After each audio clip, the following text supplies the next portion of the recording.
throwaway account because some of our friends lurk here, and I'm not ready for this to be real yet. I'm 36M.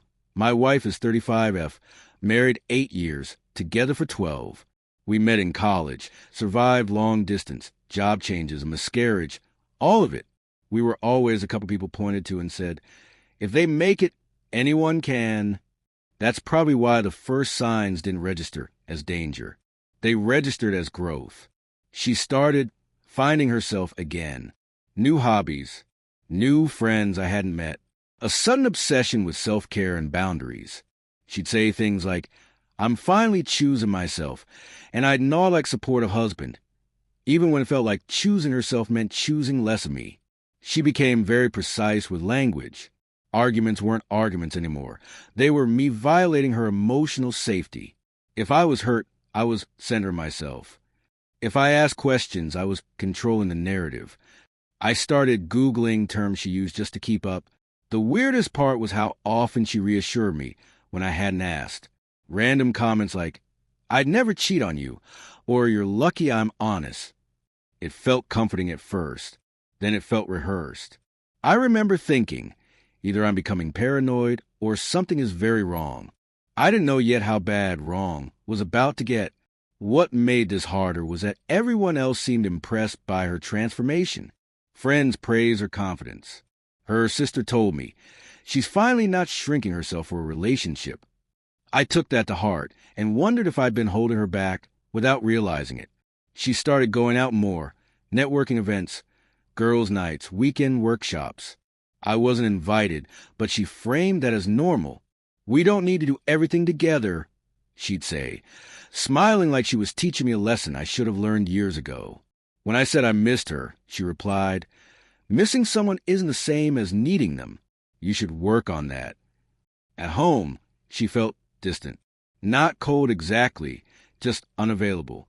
Conversations became transactional. Who's picking up groceries? Who's paying which bill? Physical affection faded, and when I noticed, she said I was keeping score. Once, when I reached for her in bed, she pulled away and said, can we not make everything about sex? The twist? She'd started journaling constantly and guarding that notebook like it was sacred. One night I joked, what, am I in there? She looked at me and said, dead serious. This journal is the only place I don't have to manage your emotions. That line stuck with me. It didn't sound like someone growing. It sounded like someone already gone. I didn't set out to catch her. I was still in denial, still telling myself this was a phase, that marriages go through weird seasons. The proof landed in my lap in the most mundane way possible. Laundry. I was folding clothes when I noticed a receipt fall out of her jacket pocket. Hotel. Not local, but not far either. Same date. She told me she was at a leadership retreat. My stomach dropped, but I forced myself to breathe. Maybe it was booked by the company. Maybe she didn't even go. I wanted so badly for that to be true. When I asked her about it, she didn't hesitate. That was the first red flag.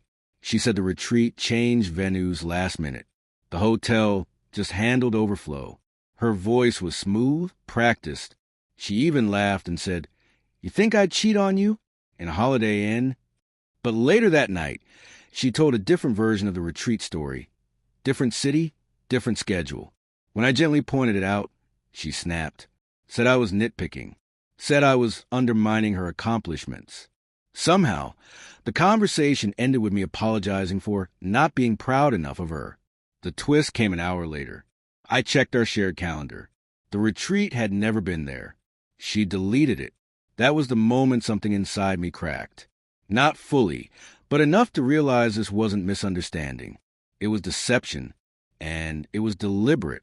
I didn't confront her right away.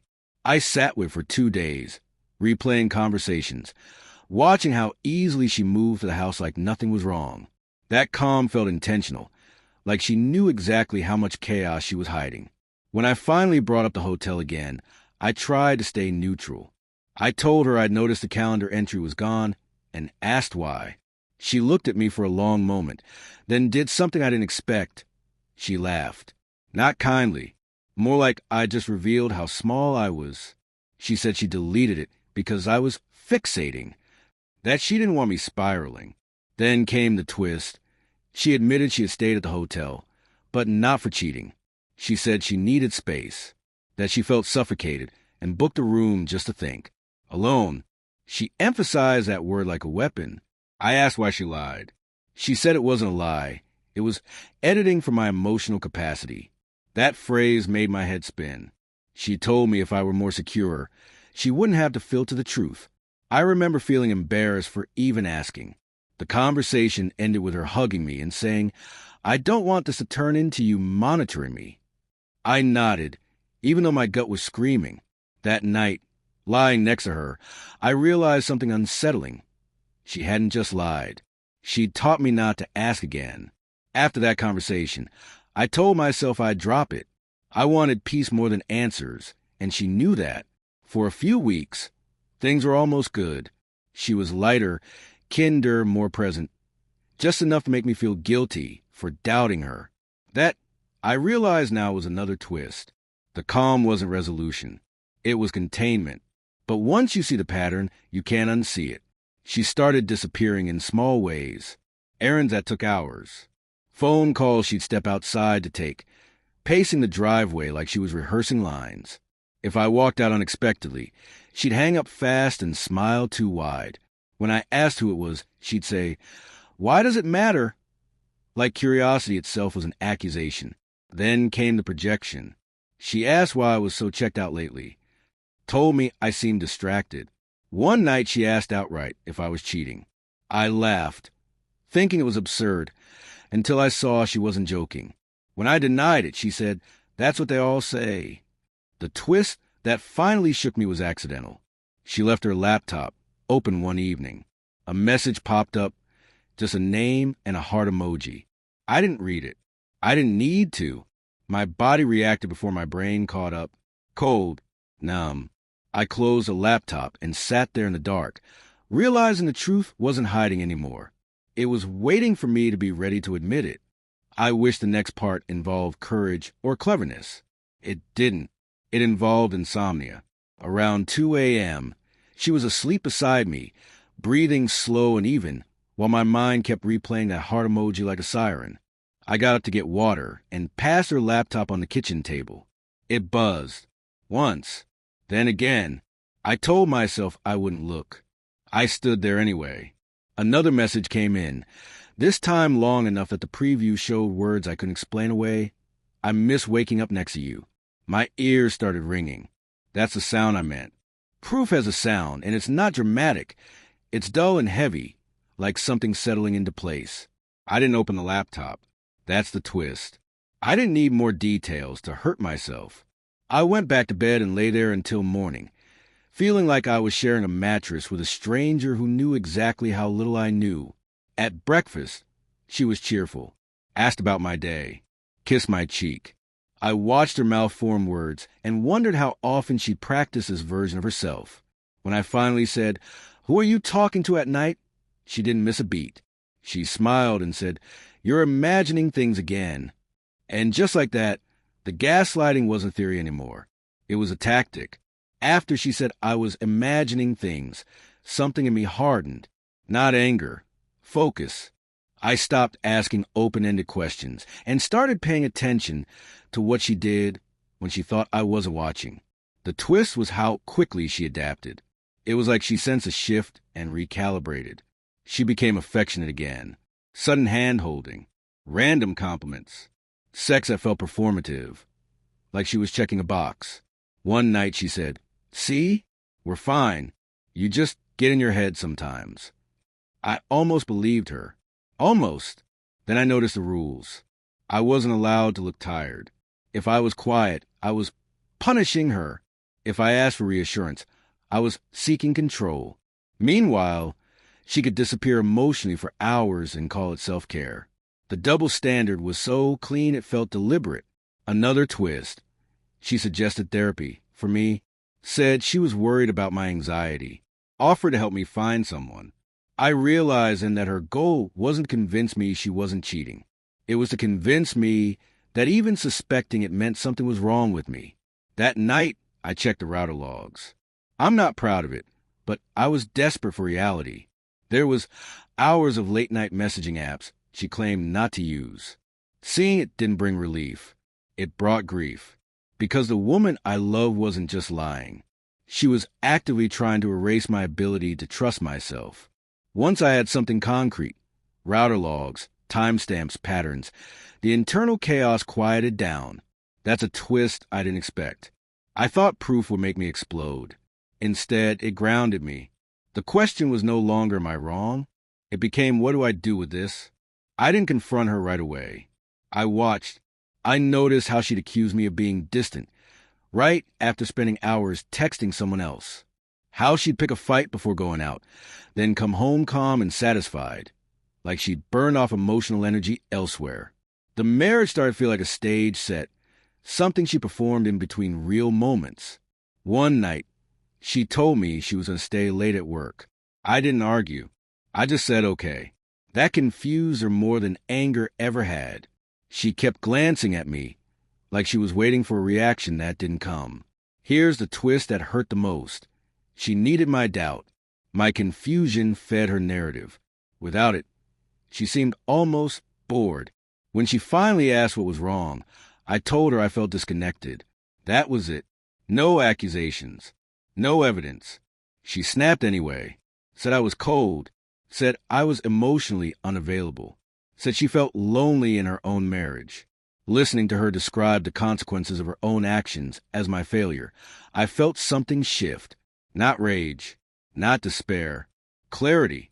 And once it arrived, I knew the story was heading somewhere irreversible. I finally confronted her, but not the way she expected. No evidence slam, no raised voice. I just asked one question. Are you happy in this marriage? She looked relieved at first, like this was a conversation she could steer. She said she didn't know, that she'd been doing a lot of growth. That happiness was complicated. So I followed up with a second question. Are you seeing someone else? The room went very still. She didn't deny it right away. That was a twist. Instead, she sighed and said, why does everything have to be so black and white with you? She accused me of trying to trap her into labels. Said relationships exist on spectrums. Said emotional connections aren't betrayal, unless you're primitive about it. When I asked again, more quietly this time, she got angry, not defensive. Angry. She said my suspicion proved how unsafe I was, that I'd forced her to keep parts of her life separate. She actually said, if I were cheating, don't you think I'd be better at hiding it? That sentence told me everything. I told her I knew she was lying. I didn't say how. Her face changed just for a second. Then she smiled and said, you're projecting. The conversation ended with her storming out and telling me we'd talk when I was calmer. Sitting alone afterward, I realized something chilling. She wasn't afraid of the truth coming out. She was afraid of losing control over the story. I didn't get the truth from her. That's another twist I had to swallow. It came from someone I barely knew. 2 days after that last fight, I got a message request on social media from a woman I didn't recognize. Her profile was private. Her first message said, I'm sorry to bother you, but I think we need to talk about your wife. My hands went cold. I stared at the screen for a long time before replying. Turns out she wasn't a random. She was his ex, the man my wife had been seeing. She said she put things together slowly. Stories not lining up, dates overlapping. When she confronted him, my wife's name came up. She wanted to make sure she wasn't destroying the wrong person's life. She sent screenshots, not explicit, but intimate enough. Plans, jokes, complaints about me. My wife calling me emotionally exhausting and saying she stayed because leaving would blow up her image. That line hurt more than the affair itself. The biggest twist? This wasn't new. It had been going on over a year. Before the retreat, before the journaling, before the language about boundaries. I thanked the woman. She apologized again, like this was somehow her fault. When my wife came home that night, I didn't confront her. I looked at her and realized the marriage I was trying to save had never existed the way I thought it did. And for the first time, I stopped hoping she'd tell the truth on her own. I didn't get the truth from her. That's another twist I had to swallow. It came from someone I barely knew. 2 days after that last fight, I got a message request on social media from a woman I didn't recognize. Her profile was private. Her first message said, "I'm sorry to bother you, but I think we need to talk about your wife." My hands went cold. I stared at the screen for a long time before replying. Turns out she wasn't a random. She was his ex, the man my wife had been seeing. She said she put things together slowly. Stories not lining up, dates overlapping.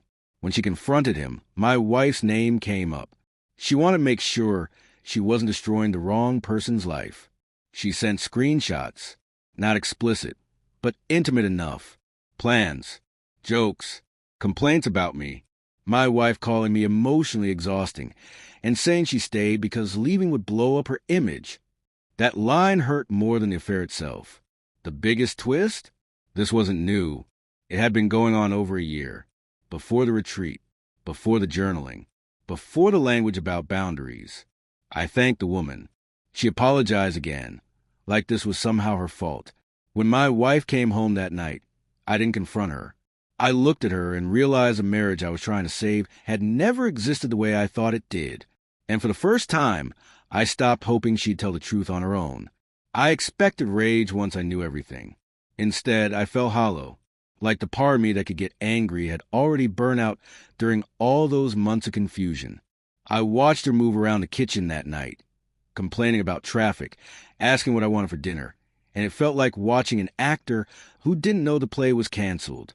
The twist was how normal she was. No guilt, no nerves, just routine. That's when the grief really landed. Not grief of marriage ending, but grief for how long I'd been alone inside it. I went to the spare room and slept there without announcing it. She noticed. Of course she did. The next morning she asked if I was trying to make a point. I told her I needed space. She rolled her eyes and said, "You always do this instead of communicating." That sentence almost made me laugh. I started replaying the screenshots in my head, not obsessively, but like a quiet confirmation. Every time doubt crept in, I remembered her words about her image, about staying because leaving would look bad. That reframed everything. Our fights, her restraint, even her affection. It wasn't love management. It was reputation management. The anger finally arrived later that day, unexpectedly, while I was at work. Not explosive. Focused. Protective. I realized something simple and devastating. She hadn't been confused about us. She'd been very clear. Just not with me. I didn't announce anything. I didn't threaten divorce or demand explanations. The decision formed the way cracks do in ice, silently, all at once. I stopped thinking in terms of fixing and started thinking in terms of exiting. That shift changed everything. I called a lawyer from my car during lunch. My voice shook when I said the words out loud, but the lawyer didn't sound surprised. He asked calm, practical questions. Assets, timeline, evidence. When I mentioned the gaslighting, he paused and said, "That's common." Hearing that nearly broke me. Not because it was bad, but because it meant I wasn't uniquely broken. At home, she sensed the distance immediately. Another twist. She became softer, told me she missed me, suggested a weekend away, asked if I thought we'd lost our spark.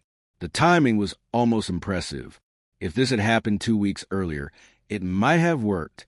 Instead, it felt like watching someone try on old costumes to see which one still fit. She asked if I was mad. I said no. That scared her more than anger ever had. She asked if I still loved her. I told her I didn't know. That was true and devastating enough. That night, I slept better than I had in months. Not because things were okay, but because, for the first time, I wasn't lying to myself about what needed to happen next. She figured it out before I said anything. Another twist. She didn't notice because I changed. I noticed because she did.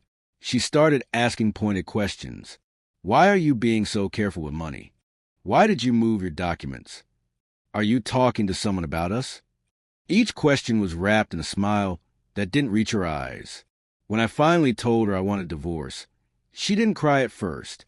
She stared at me like I'd just broken an unspoken rule. Then she laughed softly and said, "You're serious."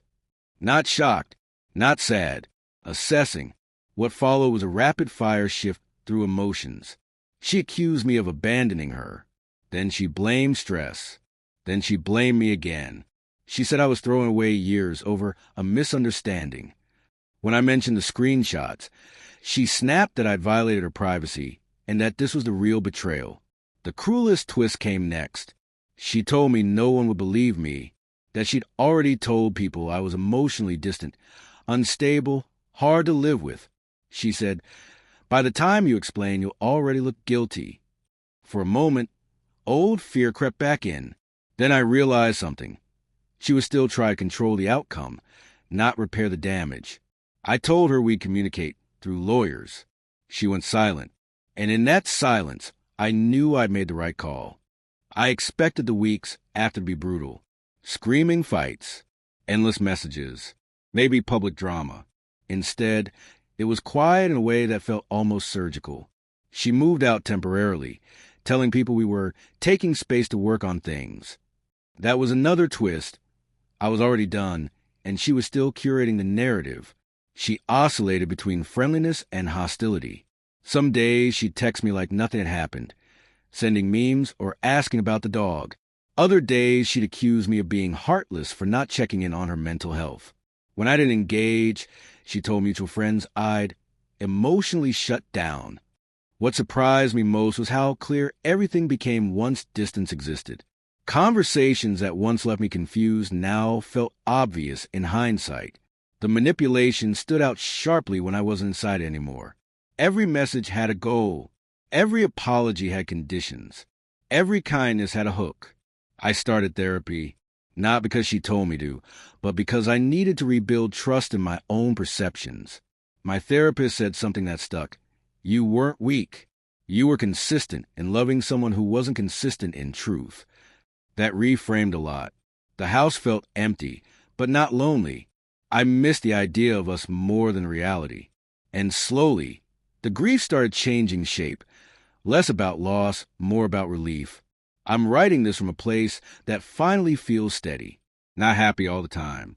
Not healed in some movie montage way. Just grounded. That might be the biggest twist of all.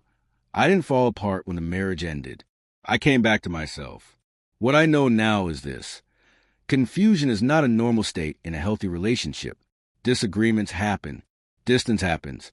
But when you're constantly questioning your memory, your motives, your right to feel hurt, that's not love struggling. That's something else entirely. I also learned that manipulation doesn't always look dramatic. Sometimes it sounds intelligent. Sometimes it wears the language of growth and therapy. Sometimes it convinces you that asking for honesty is a character flaw. If you're always the one apologizing for being affected, pay attention. If I could give advice to anyone reading this while feeling that familiar knot in their stomach, don't wait for undeniable proof to trust your instincts. Patterns are proof. How someone responds to your pain is proof. You don't need to be able to argue your case in court, to leave a situation that's slowly erasing you. I love my wife. I believe in our marriage. Letting go hurt deeply. But staying would have cost me my sense of reality. If this story sounds familiar, you're not broken. You're not crazy. You're waking up.